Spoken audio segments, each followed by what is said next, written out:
What up, family? Well, they got this new thing coming out, self-driving cars. Me personally, I think that's going to take the fun out of driving, man. Sometimes driving can be a hobby. Right now, I drive a stick, man, and I love driving that stick.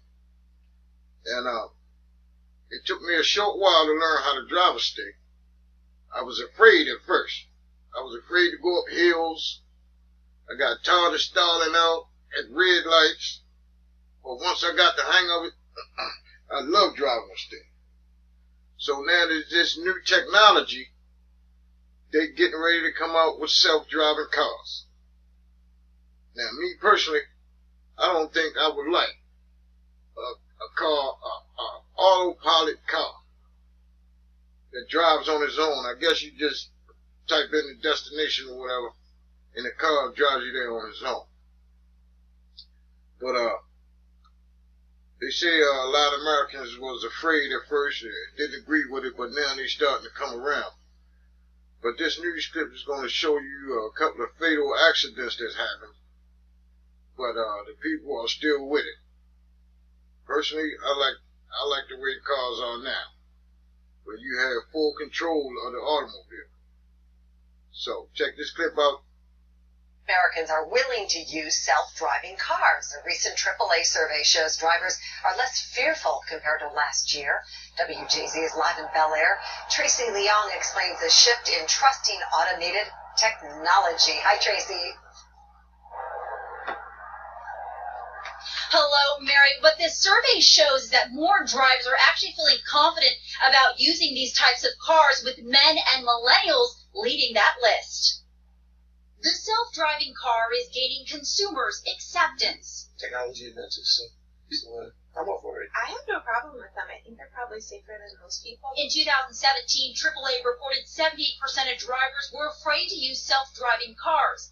This year, it's only 63%.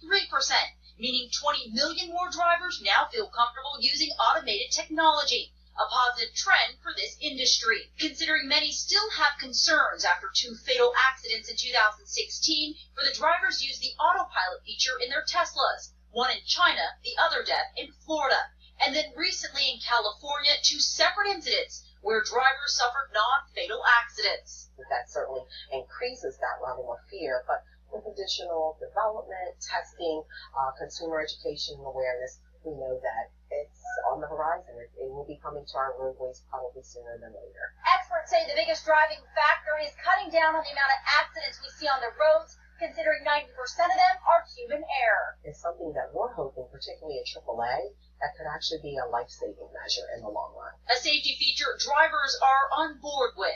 Considering how much we text and drive and how much we drink and drive, and especially safer for like motorcycle drivers. I think it's a safe thought, and I could see driverless car lanes, maybe kind of like the HOV lanes, where the cars would operate separately. Consumer confidence that moves us closer to a future with self-driving cars.